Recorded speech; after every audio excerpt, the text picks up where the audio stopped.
भीड़ इकट्ठी करना साहब का मकसद नहीं है। उनका ये मकसद नहीं है कि हंगामा खड़ा कर दूं मैं, उन्होंने कभी ये नहीं चाहा। इसीलिए शिव के शिष्य चाहे हजारों की संख्या में इकट्ठे होते हैं, लाखों की संख्या में इकट्ठे होते हैं, परंतु संयमित होते हैं, अनुशासित होते हैं, हंगामा नहीं करते। वो धीरे धीरे सहज बन के अपने पांव को रखते हैं।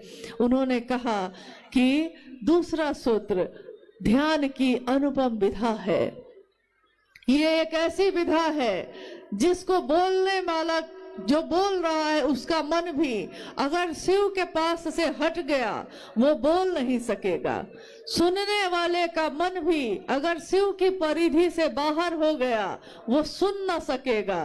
तो बोलने वाले का मन भी, सुनने वाले का मन भी शिव की परिधि में रहना बहुत जरूरी है, अनिवार्य है। इसीलिए महादेव से दया मांगकर ही महादेव की चर्चा करिएगा, ताकि मेरा मन हमेशा शिष्य बनकर उनकी महिमा का गान गाता रहे, मेरे गुरु शिव सबके हो जाए, इसका काम हमारे आपके इस शरीर से होता रहे, इसी की कामना है।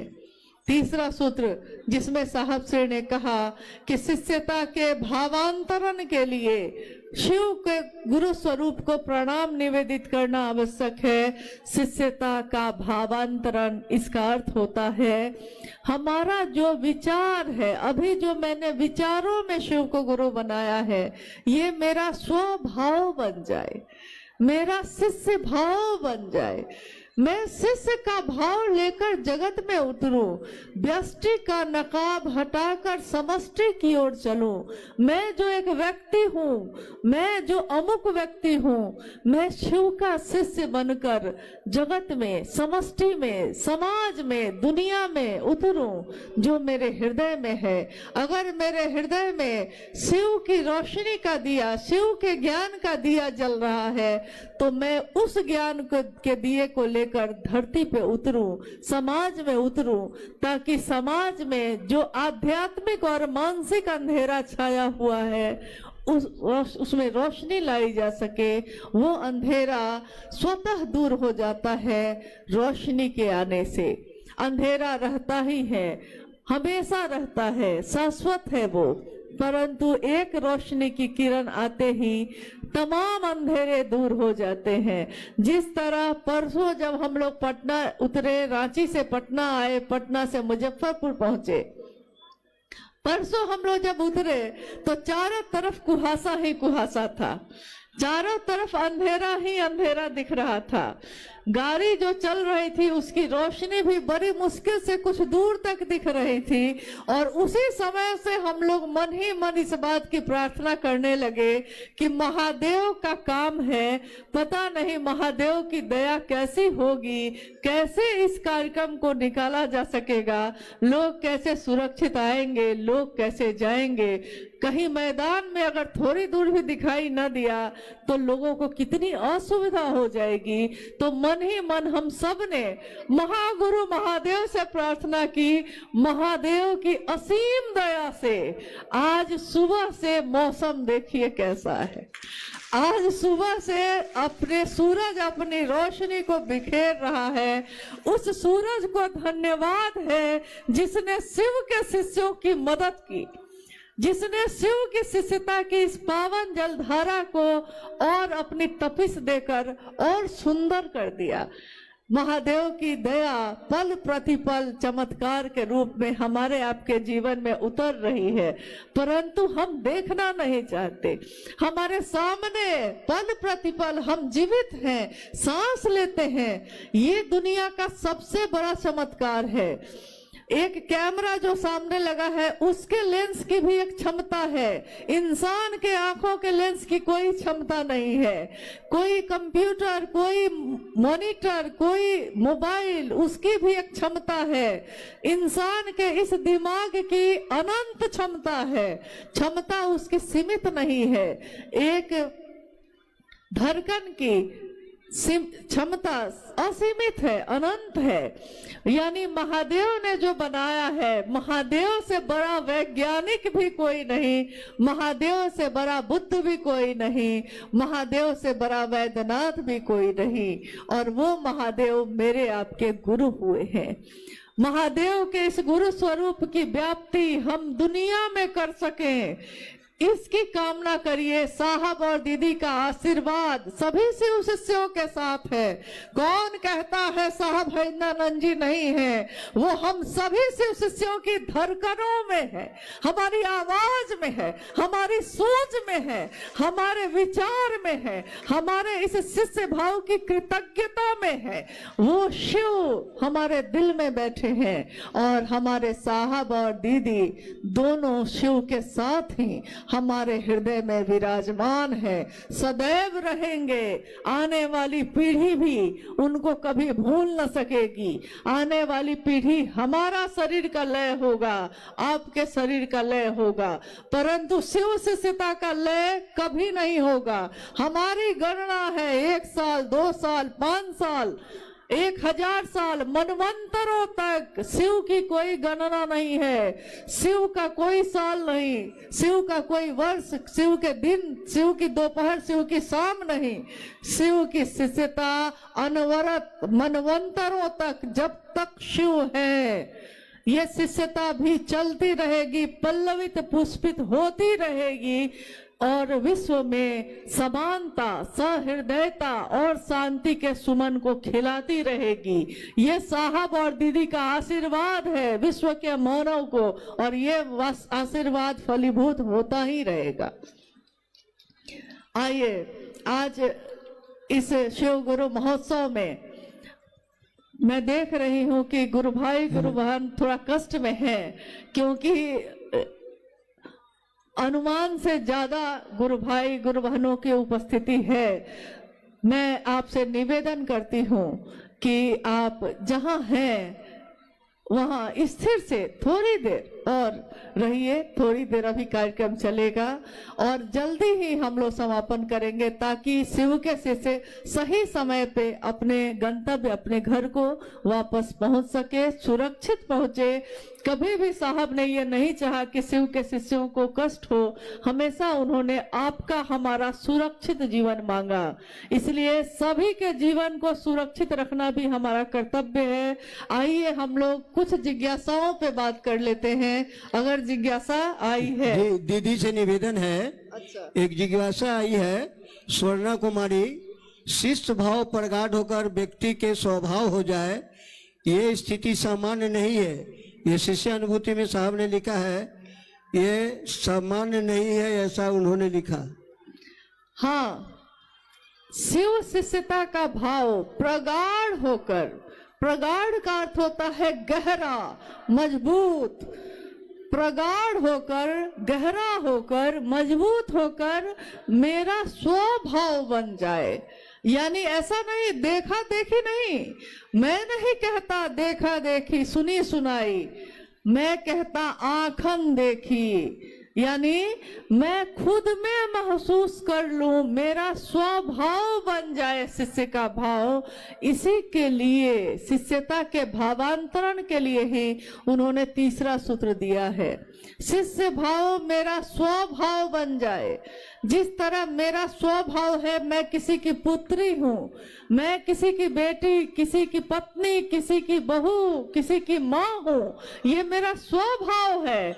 मेरी पुत्री मेरे पास बैठी है, मेरे मन में इसके लिए ममता फूटे, इसके लिए मैंने कोई तपस्या नहीं की। जिस दिन इसके आने की खबर हुई, जिस दिन मुझको सूचना हुई कि मैं माँ बनूंगी, मेरे मन में माँ का स्वभाव स्वतः प्रकट हो गया और स्वतः मेरे मन में ममता हिलोरे लेने लगी। तो जिस दिन मेरा मन सचमुच में समझ लेगा कि शिव मेरे गुरु हैं, मेरे मन में शिष्य भाव प्रकट हो जाएगा और शिष्य भाव प्रकट होकर प्रगाढ़ बनेगा। जब हम बार बार दोहराएंगे, जब हम बार बार कहेंगे, हे शिव आप मेरे गुरु हैं, मैं आपका शिष्य हूँ, मुझ शिष्य पर दया कर दीजिए। ये जब बार बार हम दोहराएंगे तो हमारा मन सचमुच में समझ जाएगा कि शिव मेरे गुरु हैं और मेरा ये स्वभाव बन जाएगा। ये सामान्य तो नहीं है, परंतु शिष्यता की दुनिया में हमेशा असामान्य बातें ही घटित होती हैं। जो सामान्य नहीं है शिव उसको सामान्य बनाते हैं, जो सहज नहीं है शिव उसको सहज बनाते हैं। इसीलिए मनुष्य के सहज प्रेम से परमात्मा भी लभ्य होते हैं। आइए हम लोग दूसरी जिज्ञासा पे चलते हैं। आप बोलने वाली हैं? बोलिए, जल्दी बोलिए। इसमें है साउंड है। दीक्षा के माध्यम से शिष्य अपने गुरु से आध्यात्मिक अनुशासन का दायित्व ग्रहण करते हैं। कृपया समझाने की कृपा करें। जिज्ञासा है, दीक्षा के माध्यम से शिष्य अपने गुरु से आध्यात्मिक अनुशासन का दायित्व ग्रहण करते हैं। कृपया समझाने की कोशिश करें। दीक्षा के माध्यम से शिष्य अपने गुरु से आध्यात्मिक अनुशासन लेता है। दीक्षा, शिव की शिष्यता में कोई मंत्र कान में नहीं दिया जाता। शिव के शिष्यता में कोई उपासना साधना नहीं बताई जाती। शिव की दया ही शिव शिष्यता में शिव शिष्यों के लिए दीक्षा का काम करती है। शिव की शिष्यता का विचार, ये भाव, ये विचार जो हमारे मन में प्रवेश करता है, यही दीक्षा मानी गई है। और जैसे ही मेरा मन ये समझता है कि मैं अमुक व्यक्ति की बेटी हूँ, मेरा मन अगर इसको याद रखता है तो मैं दुनिया में चाहे कहीं भी जाऊं, मेरे मन में, मेरे आचरण में एक अनुशासन स्वतः उतर जाता है। लोग कहते हैं चलो वहां चलते हैं, हम कहते हैं कि नहीं, अगर मैं जाऊंगी लोग कहेंगे कि अमुक अमुक गुरु भाई जो है उनकी बेटी पता नहीं कहाँ कहाँ घूम रही थी। देखिए, पिता का भान है कि भाई नागेंद्र बाबू की बेटी कहाँ घूम रही थी, भाई स्वतः अनुशासन आ गया। एक मन में पिता की स्मृति आई तो अनुशासन आ गया। गुरु की याद रहेगी मैं किसका शिष्य हूँ, तो मैं अपने जीवन में चाहे किसी से बात करूं, चाहे हंसूं, चाहे बोलूं, चाहे चलूं, चाहे बैठूं, मेरे हर काम में एक आध्यात्मिक अनुशासन स्वतः उतर जाएगा। ये शिव की शिष्यता की याद अगर रह गई, शिव की दया की याद रह गई, शिव की दया ही दीक्षा कही जाती है, याद रह गई तो मेरा मन चाहे मुझको जहां ले जाए, परंतु ये शरीर हमेशा एक आध्यात्मिक अनुशासन में रहेगा ही रहेगा। महारानी सीता की धरती पर आपका हार्दिक स्वागत है। महारानी सीता, जानना चाहता हूँ आध्यात्मिक जागरण एवं धार्मिक जागरण में क्या अंतर है? इसके साउंड का अच्छा लाइए तो बेटा एक बार दोहरा देते हैं, कोई बात नहीं। मेरे गुरु महेश्वर शिव को मेरा प्रणाम है। इस कालखंड के प्रथम शिव के शिष्य, हम सबों के परम आदरणीय वर्ण गुरु भ्राता साहब श्री के चरणों में मेरा प्रणाम है। शक्ति स्वरूपा माँ नीलामानंद जी के चरणों में मेरा प्रणाम है। और सीतामढ़ी के रुन्नी सैदपुर की इस धरती पे उपस्थित आप सभी गुरु भाई गुरु बहन के चरणों में मेरा प्रणाम है। मेरे गुरु महेश्वर शिव की असीम दया से यहाँ आने का सौभाग्य प्राप्त हुआ है। आज का ये शिव गुरु महोत्सव वर्षों बाद आहूत हुआ और सीतामढ़ी जिले के निकटवर्ती स्थानों से भी गुरु भाई गुरु बहन इसमें सम्मिलित हुए हैं। बगल में नेपाल देश है, वहाँ से भी काफी गुरु भाई गुरु बहन यहाँ सम्मिलित हैं। हम सबका जीवन शिव का शिष्य बनकर गुजर रहा है। और इस जीवन में शिव की सुगंध है। समानता, सहृदयता, शांति सबके जीवन में सचमुच में उतर कर आ गई है। साहब श्री हरिनानंद जी का ये आवाहन कि जाति, धर्म, वर्ण, संप्रदाय, लिंग से परे है शिव की शिष्यता।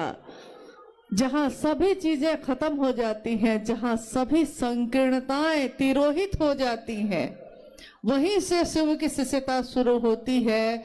शिव की शिष्यता का अर्थ है मानव का मानव से प्रेम करना, जीव का शिव हो जाना, जीव को शिव के तरफ चलने के लिए प्रेरित करना। और आज तक भारत देश या विश्व के किसी भी भूखंड पे जहाँ भी ईश्वर की बात हुई है, जहाँ भी आध्यात्म की बात हुई है, वहाँ पहला नाम शिव का आता है। शिव जो ईश्वरों के भी ईश्वर हैं, महेश्वर शिव। शिव जो देवों के भी देव हैं, महादेव। शिव जो अघोरियों के भी ईश्वर हैं, अघोरेश्वर। शिव जो कपालिकों के भी ईश्वर हैं, कपालेश्वर, महाकापलेश्वर, महामृत्युंजय।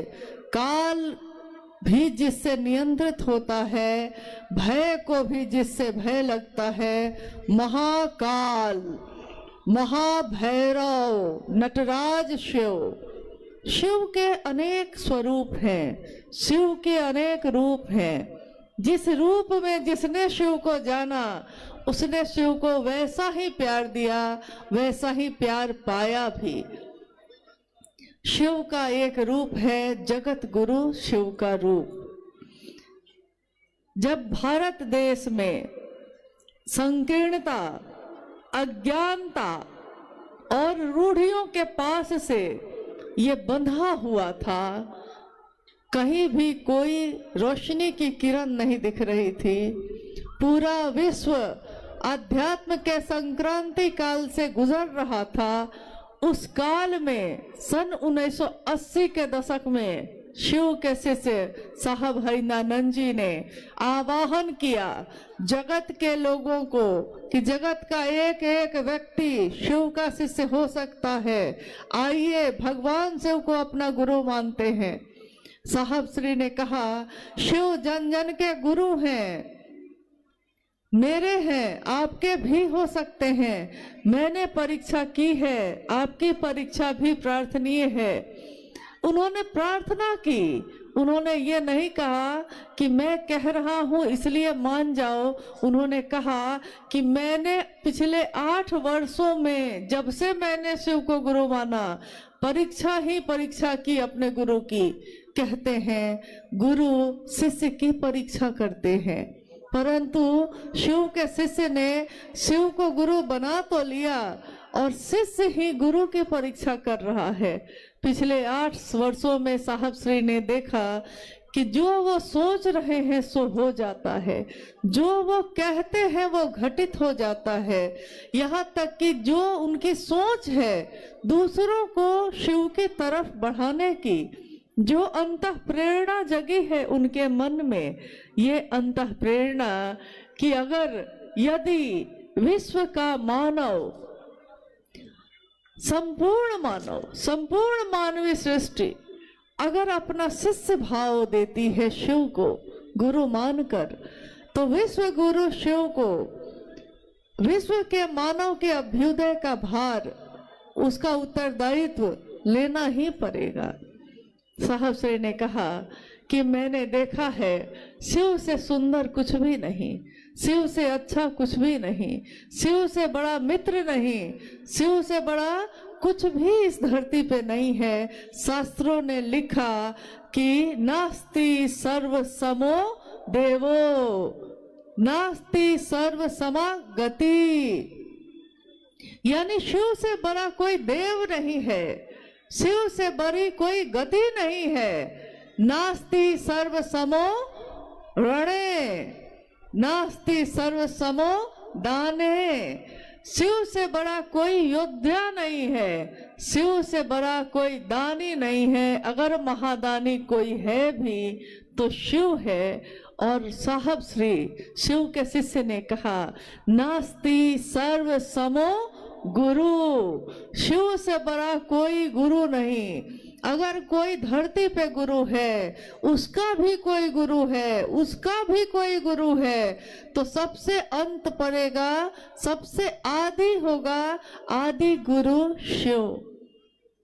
उन्होंने कहा कि जगत में रहने वाले अमीर हो या गरीब हो, चाहे वो अलग अलग जाति अलग अलग धर्म के हों, परंतु यदि वो अपना शिष्य भाव देते हैं, अपने मन का भाव चढ़ाते हैं, तो महादेव गुरु के रूप में कोई भेद नहीं करते, महादेव ईश्वर के रूप में भी भेद नहीं करते, महादेव गुरु के रूप में भी भेद नहीं करते, जहाँ सारे भेद खत्म हो जाते हैं। इसीलिए एक रिक्शा चलाने वाला भी महादेव के दरबार में गले से लगाया जाता है, और महलों में रहने वाला भी महादेव के गले से ही लगता है। ये शिव के शिष्य की दुनिया ऐसी दुनिया है जिसमें सदियों से सताए लोग यहाँ सीने से लगाए जाते हैं। सदरबार में सच्चे शिव गुरु के दुख दर्द मिटाए जाते हैं, जहाँ जाके हमारे दुख और दर्द मिट जाते हैं, जहाँ पहुंचकर हमारी पीड़ा तिरोहित हो जाती है, खुद ही खत्म हो जाती है। हम भूल जाते हैं हमारे जिंदगी में क्या दुख है, क्या गम है, जिसको हम भूल जाते हैं जब महादेव का सानिध्य प्राप्त करते हैं। उसी महादेव को अपना गुरु बनाने की बात साहब ने कही। साहब श्री हरिनानंद जी ने, जो इस संक्रांति काल में आध्यात्म का बिगुल बजाने वाले हैं, और जिन्होंने कहा कि मानव का मानव से प्रेम करना ही धर्म है। धर्म हिंदू मुस्लिम सिख ईसाई नहीं होता, धर्म वो होता है जो एक मानव धारण कर सके, और धारण करके जिसके कारण जीवन बढ़ सके। संप्रदाय आपस में बांट सकते हैं, परंतु मानव का धर्म आध्यात्म सारी रंगीनियों को एक कर देता है। आध्यात्म रंगीनियों पर निर्भर नहीं करता, आध्यात्म की रोशनी हर इंसान में एक ही होती है। हमारे रगों में खून एक ही तरह दौड़ता है, हमारी सांसें एक ही तरह से चलती हैं, हमारे दिल की धड़कनें एक ही तरह से धड़कती हैं, हमारा जीवन जो चलता है एक जैसा ही है। अगर आप ना कहिए तो किसी को पता भी ना चले कि कौन किस जाति का है, कौन किस धर्म का है, हम बताते हैं। परंतु जब साहब श्री के जीवन में एक क्षण, एक पल ऐसा आया जब आकाशवाणी हुई, और आकाशवाणी में उनसे पूछा गया कि तुम जो करते हो दूसरों को करने के लिए नहीं कहते हो। साहब श्री ने कहा कि मैं उस समय डिप्टी कलेक्टर था, मैं कह सकता था कि मैं डिप्टी कलेक्टर हूँ, मैं कह सकता था कि मैं अमुक व्यक्ति हूँ, मैं हरिंद्रानंद हूँ, लेकिन मुझको कुछ भी याद नहीं रहा। मुझको बस इतना ही याद रहा कि मैं शिव का शिष्य हूँ, और मैं शिव का शिष्य बनाता हूँ, शिव का शिष्य हूँ और शिव शिष्य बनाता हूँ। इस परिचय के अलावा मुझको कुछ भी याद नहीं रहा कि मैं कौन हूँ, कहाँ से आया हूँ, कहाँ को जाऊँगा। आध्यात्म आत्मा का विज्ञान है, खुद की खोज है, स्वयं की खोज। मैं कौन हूँ, कहाँ से आया हूँ, कहाँ को जाऊंगा, और मेरे इस जीवन का उद्देश्य क्या है। जब शिव की शिष्यता की व्याप्ति हुई थी, उससे पहले उसकी पृष्ठभूमि में, यानी शिव की शिष्यता आज जो व्यापक है, जिसकी व्याप्ति दिख रही है चारों तरफ, जहां जाइए वहां शिव का शिष्य मिल जाता है, जहां जाइए हाथों में रुद्राक्ष के कंगन वाले गुरु भाई गुरु बहन मिल जाते हैं। इससे पहले जब यह व्याप्ति हुई भी नहीं थी, उस समय साहब श्री ने पृष्ठभूमि में उसकी तैयारी शुरू की थी कि विश्व का मानव शिव भाव से भर सके, यह पूरी धरती शिवमय हो सके। इस तैयारी में उन्होंने काफी पीड़ा भी सही, काफी कष्ट भी सहे। साहब कहते हैं कि जब से चला हूँ चलता ही जा रहा हूँ, बस चलता ही जा रहा हूँ और इस धराधाम पे आया हूँ। मेरे जीवन के इतने वर्ष बीत गए हैं, एक दिन सबको यहाँ से जाना होता है, मुझको भी जाना होगा।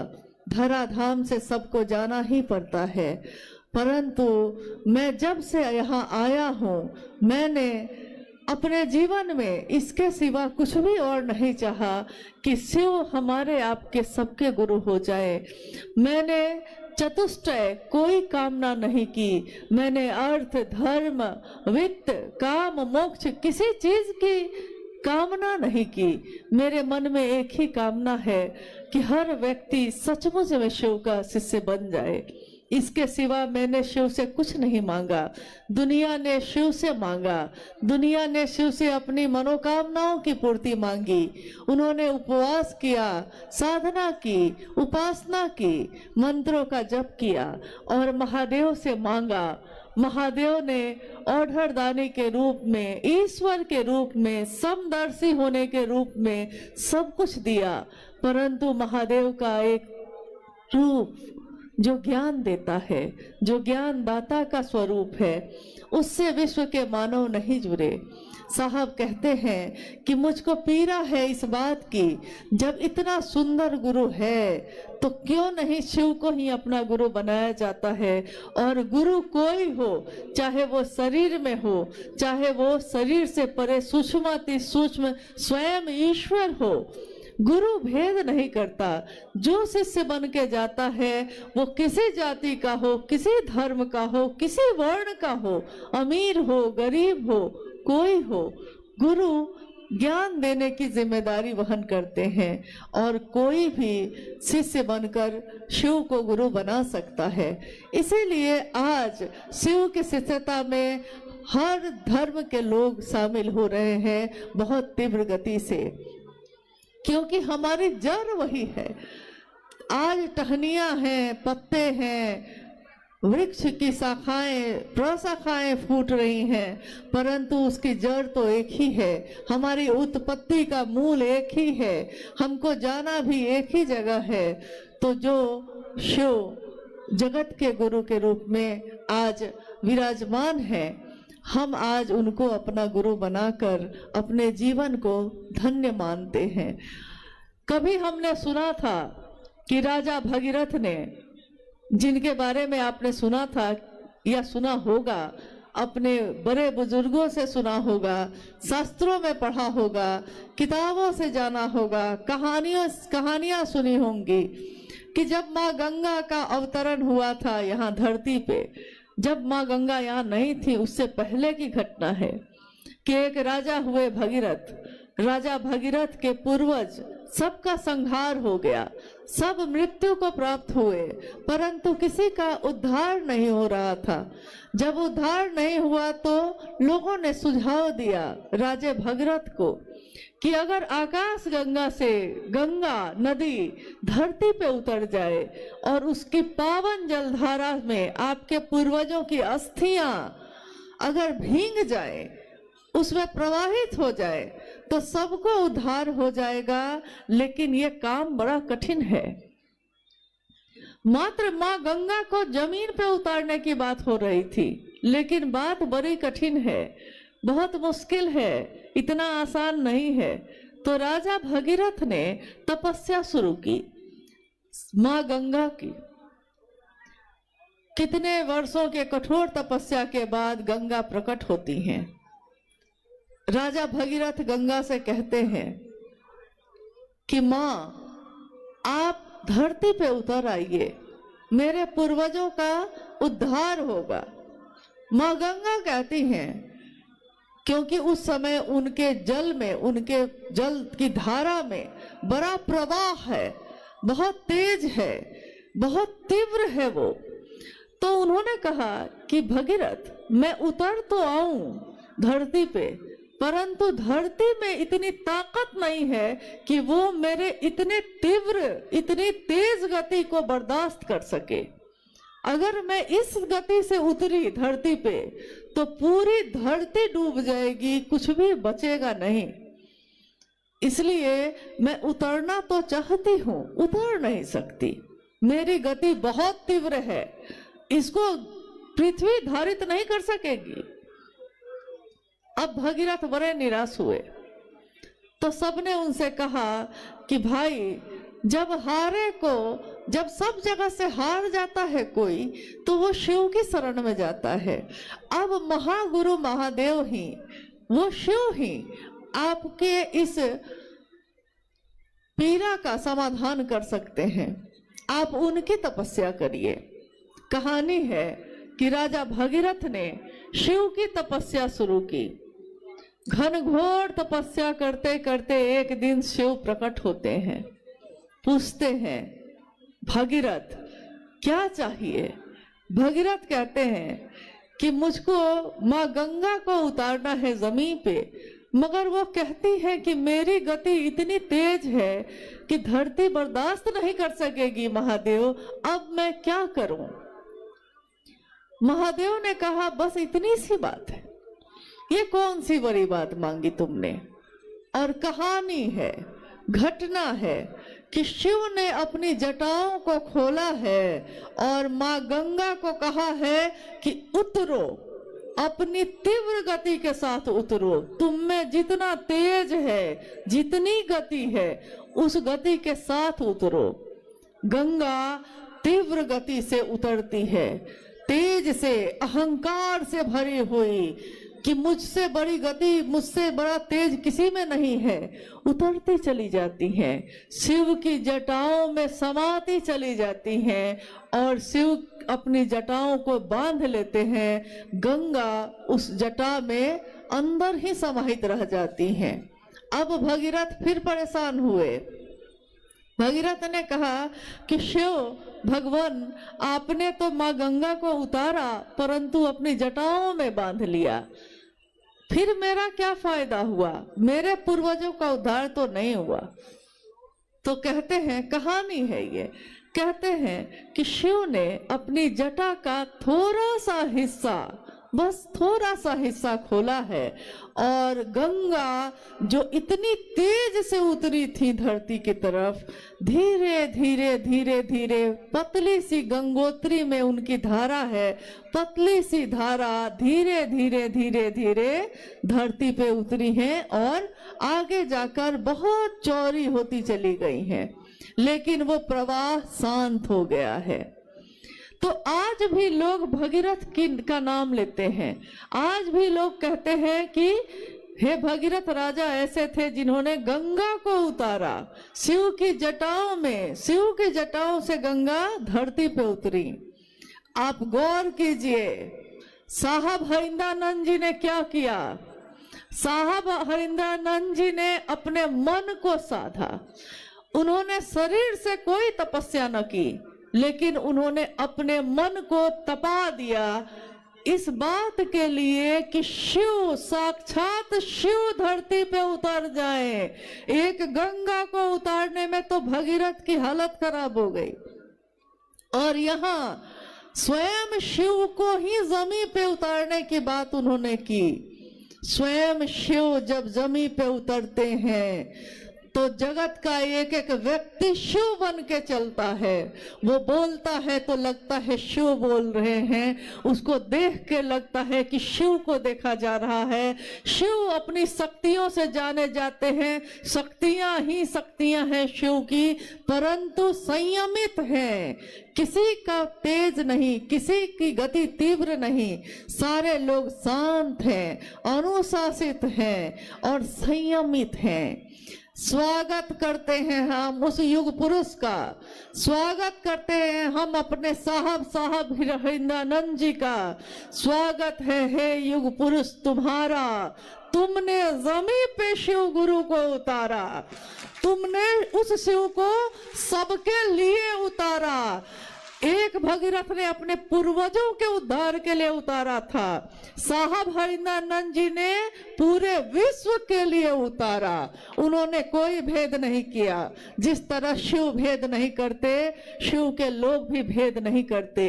उन्होंने सबके लिए शिव को उतारा है। इसीलिए आज हर व्यक्ति ये कहता है कि शिव मेरे गुरु हैं। शिव होंगे सबके, परंतु मेरे भी हैं। साहब ने कहा कि मैं जो इस धरती पे आया हूं, मैं जो शिव का शिष्य हूं, इस धरती के रहने वालों को अच्छे बुरे की समझ देके जाऊंगा, दूसरों को परखने की नजर देके जाऊंगा। अच्छे बुरे, अच्छा क्या है, बुरा क्या है, क्या मेरे जीवन के लिए सुंदर है, क्या मेरे जीवन के लिए अच्छा नहीं है। उन्होंने कहा अच्छे बुरे की समझ देके जाऊंगा, दूसरों को परखने की नजर देके जाऊंगा। यारों, मैं इस जमाने का संग तराश हूँ, जमाने का, एक पत्थर का नहीं। एक पत्थर को मूर्तिकार तराश कर मूर्ति बना देता है। बेकार पड़े पत्थर को भी मूर्ति बनने पे मूर्ति वंदनीय होती है, मूर्ति पूजी जाती है। परंतु साहब हरिनानंद जी शिव के शिष्य ने तमाम विश्व को, जमाने को, पूरी दुनिया को कहा कि मैं इस जमाने का संग तराश हूँ, पूरे जमाने को ही मूर्ति का रूप देने वाला मैं शिव का शिष्य। पत्थरों को भी बोलने का हुनर देके जाऊंगा। पत्थर को भी जिसने बोलना सिखा दिया। हम लोगों के जीवन में जो हमारा जीवन शून्य था, कोई जीवंतता नहीं, कहीं कोई हलचल नहीं, हम जी तो रहे थे, बस अपने जीवन को काट रहे थे। उस जीवन को एक लक्ष्य दे दिया, एक उद्देश्य दे दिया। लक्ष्य विहीन जीवन एक जानवर जीता है, परंतु इंसान, उसको अगर एक लक्ष्य मिल जाए तो इंसान में इतनी ताकत होती है कि अगर उस इंसान को आध्यात्मिक ऊर्जा मिल जाए तो आध्यात्मिक ऊर्जा के संचरण से वो चंद्रमा पे भी पहुंचता है, वो मंगल पे भी पहुंचता है, वो अंतरिक्ष में भी विचरण करता है, वो आकाश में उड़ना सीख जाता है, वो पाताल में जाना सीख लेता है, वो समंदर में सुरंग बनाना सीख लेता है। अगर आध्यात्मिक ऊर्जा हो तो वो धरती के सारे लोगों को एक सूत्र में बांधता है। जिस तरह साहब श्री ने, माँ नीलमानंद जी ने अपनी ममता के सूत्र में हमको आपको बांध दिया। अलग अलग पत्थर हैं हम, अलग अलग मोती हैं हम, सबके अलग विचार हैं, सबकी अलग सूरत है, सबकी अलग सीरत है, परंतु अलग अलग सूरत और सीरत के लोगों को उन्होंने धागा एक ही है, एक धागे में पिरो दिया। शिव शिष्यता का धागा, जिस धागे को बनाने वाले हैं साहब श्री हरिनानंद जी, उन्होंने अपनी उस ऊर्जा से जो शिव ने उनको दी थी, उस ऊर्जा का सदुपयोग करके विश्व के मानव को एक धागे में पिरो दिया है। हम मोती हैं अलग अलग, परंतु हमारे धागे एक ही हैं, एक ही धागे में पिरोए हुए हैं हम। उसी तरह जिस तरह रोशनी होती है आकाश में जब, तो हम देखते हैं कि तारे हैं, सबकी चमक है एक जैसी, तारे अलग अलग हैं परंतु चमक सबकी एक ही है। उसी तरह मोती भी हम अलग अलग हैं लेकिन धागा हमारा एक ही है, शिव शिष्यता का। और शिव की शिष्यता मेरे मन प्राण में स्वस्फूर्त जागरण हो जाए, उसका जाग जाए मेरे मन में। इसके लिए उन्होंने दिया पहला सूत्र, जिसमें हम कहते हैं, हे शिव आप मेरे गुरु हैं, मैं आपका शिष्य हूँ, मुझ शिष्य पर दया कर दीजिए। अभी हाल में मैंने एक जगह सुना, सीतामढ़ी और मुजफ्फरपुर के बॉर्डर पे कुछ जगहों पे एक इक्का दुक्का लोग हैं जो लोगों को समझा रहे हैं कि साहब ने जो पहला सूत्र दिया है उसमें हमको बोलना है, हे शिव आप मेरे गुरु हैं, मैं आपका शिष्य हूँ, सब शिष्यों पे दया कर दीजिए। तो मुझको याद आया, जब किसी ने ये कहा तो मुझको याद है कि साहब श्री ने अक्सर ये बात कही कि तीनों सूत्रों के निरूपण में जो मेरी अनुभूति है, मैंने तीनों सूत्रों के माध्यम से दिया है, तीन सूत्र में या शिष्यानुभूति जो मैंने लिख दी है, आओ चले शिव की ओर जो मैंने लिख दी है, साहब श्री ने कहा उसमें एक बिंदु, एक कॉमा का परिवर्तन करना भी विनाशकारी साबित हो सकता है, क्योंकि अर्थ बदल जाएंगे। अगर वाक्य बदला तो उसके अर्थ बदल जाएंगे, और साहब ने जो वाक्य दिया है उसके सिवा उसका अर्थ दूसरा कुछ करना हमारे लिए हितकारी नहीं है, ये उचित नहीं है। इसलिए पहला सूत्र उन्होंने दिया, हे शिव आप मेरे गुरु हैं, मैं आपका शिष्य हूँ, मुझ शिष्य पर दया कर दीजिए। मुझ शिष्य यानी मेरे अपने बात हो रही है, मुझ में शिव का प्रकटीकरण हो जाए, स्वस्फूर्त जागरण हो जाए।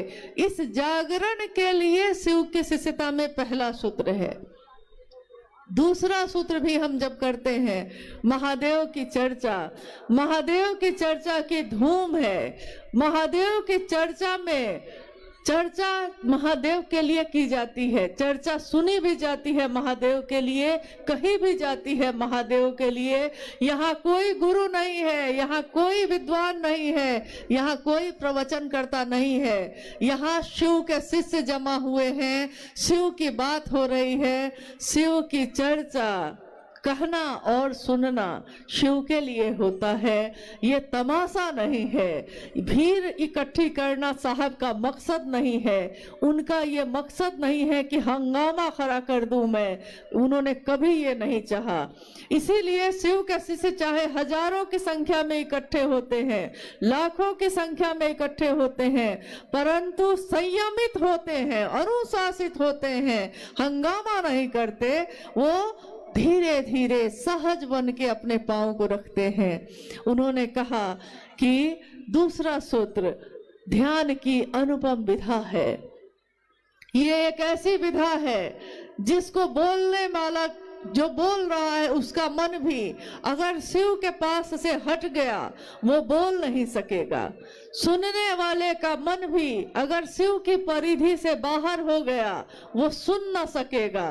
तो बोलने वाले का मन भी, सुनने वाले का मन भी शिव की परिधि में रहना बहुत जरूरी है, अनिवार्य है। इसीलिए महादेव से दया मांगकर ही महादेव की चर्चा करिएगा, ताकि मेरा मन हमेशा शिष्य बनकर उनकी महिमा का गान गाता रहे, मेरे गुरु शिव सबके हो जाए, इसका काम हमारे आपके इस शरीर से होता रहे, इसी की कामना है। तीसरा सूत्र जिसमें साहब श्री ने कहा कि शिष्यता के भावांतरण के लिए शिव के गुरु स्वरूप को प्रणाम निवेदित करना आवश्यक है। शिष्यता का भावांतरण, इसका अर्थ होता है हमारा जो विचार है, अभी जो मैंने विचारों में शिव को गुरु बनाया है, ये मेरा स्वभाव बन जाए, मेरा शिष्य भाव बन जाए, मैं शिष्य का भाव लेकर जगत में उतरूं, व्यष्टि का नकाब हटाकर समष्टि की ओर चलूं। मैं जो एक व्यक्ति हूँ, मैं जो अमुक व्यक्ति हूँ, मैं शिव का शिष्य बनकर जगत में, समष्टि में, समाज में, दुनिया में उतरूं जो मेरे हृदय में है। अगर मेरे हृदय में शिव की रोशनी का दिया, शिव के ज्ञान का दिया जल रहा है, तो मैं उस ज्ञान के दिए को लेकर धरती पे उतरूं, समाज में उतरूं, ताकि समाज में जो आध्यात्मिक और मानसिक अंधेरा छाया हुआ है उसमें रोशनी लाई जा सके। वो अंधेरा स्वतः दूर हो जाता है रोशनी के आने से। अंधेरा रहता ही है, हमेशा रहता है, शाश्वत है वो, परंतु एक रोशनी की किरण आते ही तमाम अंधेरे दूर हो जाते हैं। जिस तरह परसों जब हम लोग पटना उतरे, रांची से पटना आए, पटना से मुजफ्फरपुर पहुंचे, परसों हम लोग जब उतरे तो चारों तरफ कुहासा ही कुहासा था, चारों तरफ अंधेरा ही अंधेरा दिख रहा था। गाड़ी जो चल रही थी उसकी रोशनी भी बड़ी मुश्किल से कुछ दूर तक दिख रही थी। और उसी समय से हम लोग मन ही मन इस बात की प्रार्थना करने लगे कि महादेव का काम है, पता नहीं महादेव की दया कैसी होगी, कैसे इस कार्यक्रम को निकाला जा सकेगा, लोग कैसे सुरक्षित आएंगे, लोग कैसे जाएंगे। कहीं मैदान में अगर थोड़ी दूर भी दिखाई न दिया तो लोगों को कितनी असुविधा हो जाएगी। तो मन ही मन हम सब ने महागुरु महादेव से प्रार्थना की। महादेव की असीम दया से आज सुबह से मौसम देखिए कैसा है। आज सुबह से अपने सूरज अपनी रोशनी को बिखेर रहा है। उस सूरज को धन्यवाद है जिसने शिव के शिष्यों की मदद की, जिसने शिव की शिष्यता की इस पावन जलधारा को और अपनी तपिश देकर और सुंदर कर दिया। महादेव की दया पल प्रतिपल चमत्कार के रूप में हमारे आपके जीवन में उतर रही है, परंतु हम देखना नहीं चाहते। हमारे सामने पल प्रतिपल हम जीवित हैं, सांस लेते हैं। ये दुनिया का सबसे बड़ा चमत्कार है। एक कैमरा जो सामने लगा है उसके लेंस की भी एक क्षमता है, इंसान के आंखों के लेंस की कोई क्षमता नहीं है। कोई कंप्यूटर, कोई मॉनिटर, कोई मोबाइल, उसकी भी एक क्षमता है। इंसान के इस दिमाग की अनंत क्षमता है, क्षमता उसकी सीमित नहीं है। एक धड़कन की क्षमता असीमित है, अनंत है। यानी महादेव ने जो बनाया है, महादेव से बड़ा वैज्ञानिक भी कोई नहीं, महादेव से बड़ा बुद्ध भी कोई नहीं, महादेव से बड़ा वैद्यनाथ भी कोई नहीं। और वो महादेव मेरे आपके गुरु हुए हैं। महादेव के इस गुरु स्वरूप की व्याप्ति हम दुनिया में कर सकें, इसकी कामना करिए। साहब और दीदी का आशीर्वाद सभी शिव शिष्यों के साथ है। कौन कहता है साहब हरिंद्रानंद जी नहीं है? वो हम सभी शिव शिष्यों की धड़कनों में है, हमारी आवाज में है, हमारी सोच में है, हमारे विचार में है, हमारे इस शिष्य भाव की कृतज्ञता में है। वो शिव हमारे दिल में बैठे हैं और हमारे साहब और दीदी दोनों शिव के साथ ही हमारे हृदय में विराजमान है, सदैव रहेंगे। आने वाली पीढ़ी भी उनको कभी भूल न सकेगी। आने वाली पीढ़ी, हमारा शरीर का लय होगा, आपके शरीर का लय होगा, परंतु शिव शिष्यता का लय कभी नहीं होगा। हमारी गणना है 1 साल, 2 साल, 5 साल, 1000 साल, मनवंतरों तक शिव की कोई गणना नहीं है। शिव का कोई साल नहीं, शिव का कोई वर्ष, शिव के दिन, शिव की दोपहर, शिव की शाम नहीं।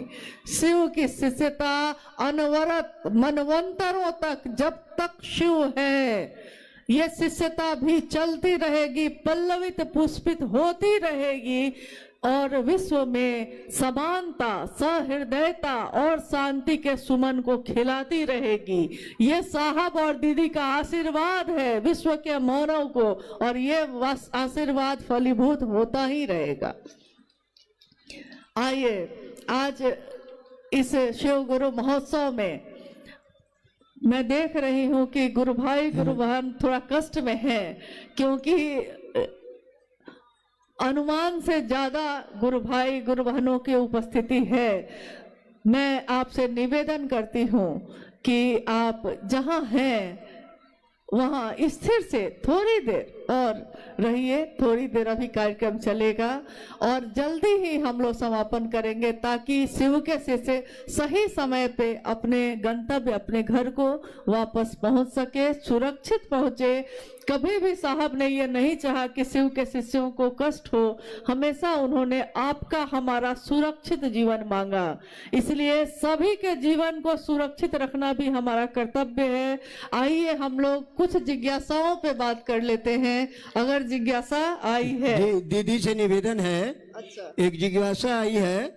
स्वर्णा कुमारी, शिष्ट भाव प्रगाढ़ होकर व्यक्ति के स्वभाव हो जाए, ये स्थिति सामान्य नहीं है। ये शिष्य अनुभूति में साहब ने लिखा है, ये सामान्य नहीं है, ऐसा उन्होंने लिखा। हाँ, शिव शिष्यता का भाव प्रगाढ़ होकर, प्रगाढ़ का अर्थ होता है गहरा, मजबूत, प्रगाढ़ होकर, गहरा होकर, मजबूत होकर मेरा स्वभाव बन जाए।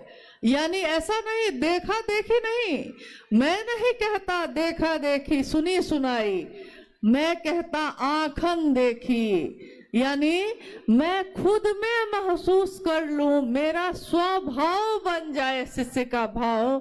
इसी के लिए, शिष्यता के भावांतरण के लिए ही उन्होंने तीसरा सूत्र दिया है, शिष्य भाव मेरा स्वभाव बन जाए। जिस तरह मेरा स्वभाव है, मैं किसी की पुत्री हूँ, मैं किसी की बेटी, किसी की पत्नी, किसी की बहू, किसी की माँ हूँ, ये मेरा स्वभाव है। मेरी पुत्री मेरे पास बैठी है, मेरे मन में इसके लिए ममता फूटे, इसके लिए मैंने कोई तपस्या नहीं की। जिस दिन इसके आने की खबर हुई, जिस दिन मुझको सूचना हुई कि मैं माँ बनूंगी, मेरे मन में माँ का स्वभाव स्वतः प्रकट हो गया और स्वतः मेरे मन में ममता हिलोरे लेने लगी।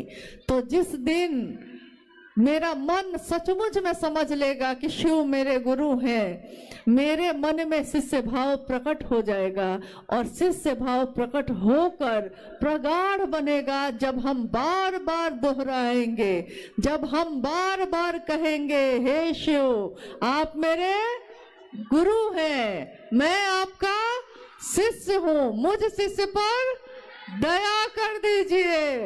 ये जब बार बार हम दोहराएंगे तो हमारा मन सचमुच में समझ जाएगा कि शिव मेरे गुरु हैं और मेरा ये स्वभाव बन जाएगा। ये सामान्य तो नहीं है, परंतु शिष्यता की दुनिया में हमेशा असामान्य बातें ही घटित होती हैं। जो सामान्य नहीं है, शिव उसको सामान्य बनाते हैं। जो सहज नहीं है, शिव उसको सहज बनाते हैं। इसीलिए मनुष्य के सहज प्रेम से परमात्मा भी लभ्य होते हैं। आइए हम लोग दूसरी जिज्ञासा पे चलते हैं। आप बोलने वाली हैं? बोलिए, जल्दी बोलिए। इसमें है साउंड है। दीक्षा के माध्यम से शिष्य अपने गुरु से आध्यात्मिक अनुशासन का दायित्व ग्रहण करते हैं। कृपया समझाने की कृपा करें। जिज्ञासा है, दीक्षा के माध्यम से शिष्य अपने गुरु से आध्यात्मिक अनुशासन का दायित्व ग्रहण करते हैं। कृपया समझाने की कोशिश करें। दीक्षा के माध्यम से शिष्य अपने गुरु से आध्यात्मिक अनुशासन लेता है। दीक्षा, शिव के शिष्यता में कोई मंत्र कान में नहीं दिया जाता। शिव के शिष्यता में कोई उपासना साधना नहीं बताई जाती।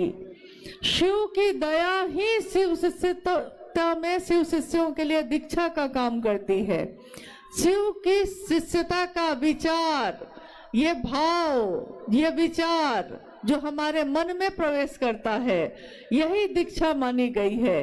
और जैसे ही मेरा मन ये समझता है कि मैं अमुक व्यक्ति की बेटी हूँ, मेरा मन अगर इसको याद रखता है तो मैं दुनिया में चाहे कहीं भी जाऊं, मेरे मन में, मेरे आचरण में एक अनुशासन स्वतः उतर जाता है। लोग कहते हैं चलो वहां चलते हैं, हम कहते हैं कि नहीं, अगर मैं जाऊंगी लोग कहेंगे कि अमुक अमुक गुरु भाई जो है उनकी बेटी पता नहीं कहाँ कहाँ घूम रही थी। देखिए, पिता का भान है कि भाई नागेंद्र बाबू की बेटी कहाँ घूम रही थी, भाई स्वतः अनुशासन आ गया। एक मन में पिता की स्मृति आई तो अनुशासन आ गया। गुरु की याद रहेगी मैं किसका शिष्य हूँ, तो मैं अपने जीवन में चाहे किसी से बात करूं, चाहे हंसूं, चाहे बोलूं, चाहे चलूं, चाहे बैठूं, मेरे हर काम में एक आध्यात्मिक अनुशासन स्वतः उतर जाएगा। ये शिव की शिष्यता की याद अगर रह गई, शिव की दया की याद रह गई, शिव की दया ही दीक्षा कही जाती है। याद रह गई तो मेरा मन चाहे मुझको जहां ले जाए, परंतु ये शरीर हमेशा एक आध्यात्मिक अनुशासन में रहेगा ही रहेगा।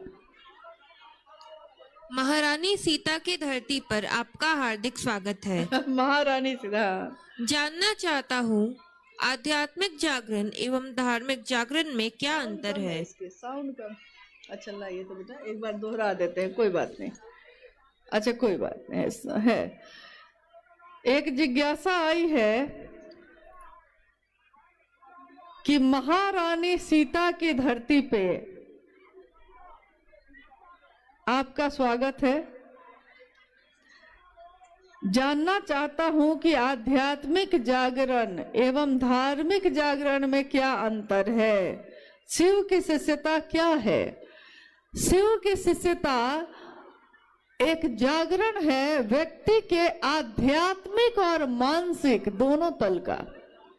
आध्यात्मिक तल का अर्थ होता है कि ईश्वर से, जीव से शिव हो जाने का रास्ता। आध्यात्मिक तल यानी आध्यात्म मैं कौन हूँ, कहाँ से आया हूँ, इसको जानने की उत्कट अभिलाषा पैदा होती है। और मानसिक जागरण, धार्मिक जागरण, इसमें जिज्ञासा है धार्मिक जागरण। तो धार्मिक जागरण का अर्थ अगर आपने मजहब से लगाया है, अगर आपने संप्रदाय से लगाया है, तब तो अलग अलग तरीके का हो सकता है। हिंदू, मुस्लिम, सिख, ईसाई सबके अपने अपने तरीके हैं जागरण के। परंतु अगर आपने धर्म, जो सचमुच मूल में जो धर्म धारण करने योग्य धर्म का मतलब है, तो ये मानव का मानव से प्रेम होना ही है। ये शिव के शिष्यों का पूरी धरती के प्रत्येक व्यक्ति से प्रेम होना, शिव की शिष्यता में उसको शिव की ओर बढ़ाना, यही है और कुछ भी नहीं है। पढ़ देते हैं क्योंकि फिर आवाज कम। एक जिज्ञासा आई है, माला पर गिनती में प्रणाम करना, टुकड़े टुकड़े में प्रणाम करना एवं अजपा जप के माध्यम से प्रणाम करना, तीनों में क्या अंतर है? माला पे जप करना यानी मंत्रानुक्रम से होगा, सांस का उससे कुछ लेना देना नहीं होगा, मंत्रानुक्रम से होगा। टुकड़े टुकड़े में करना यानी जितना मेरा मन जितनी देर महादेव पे टिके उतनी देर आप उसको प्रणाम कर लीजिए। और अजपा जप यानी सांसों के माध्यम से आप अहर्निश शिव के को प्रणाम कर सकते हैं। सांसों की माला पे जपलू में शिव का नाम, सांसों की माला पर श्वास श्वास में नाम ले, वृथा श्वास मत खो, ना जाने इस श्वास का फिर आना हो ना हो। हर सांस में उस शिव का नाम ले सके, शिव का प्राण मंत्र जो नमः शिवाय है उसका उच्चारण कर सके, उसको अनुभूत कर सके, इसकी कोशिश करनी है। जिज्ञासाएं बहुत सारी आई है और मुझको लगता है कि शिव शिष्य होने की घोषणा भी आई होगी। शिव शिष्य बनने की घोषणा के लिए भी बहुत सारे नाम आए हैं। जिज्ञासा बहुत सारी है, बनो तो शिव, रहो तो शिव और जियो तो शिव। साहब श्री का कथन है, माँ दीदी नीलम आनंद जी की ममता ये पुकार के कहती हैं। और साहब का ये कथन ये कहता है कि बनना ही चाहते हैं, कोई डॉक्टर बनता है, कोई इंजीनियर बनता है, कोई मास्टर बनता है। अरे बनना ही है तो सबसे सुंदर पक्ष जो है वो पक्ष है जीव का शिव हो जाना। तो सबसे सुंदर पक्ष को लेकर बनिए। कोई पूछे कि कौन है आप, तो आप क्या कहिएगा? कोई पूछे कौन है आप क्या कहिएगा? मैं कौन हूँ? मैं शिव का शिष्य हूँ। कोई पूछे रहते हैं कैसे रहते हैं, तो कहिए कि मैं पीता वारी प्रपातों पे, मैं सोता चट्टानों पे।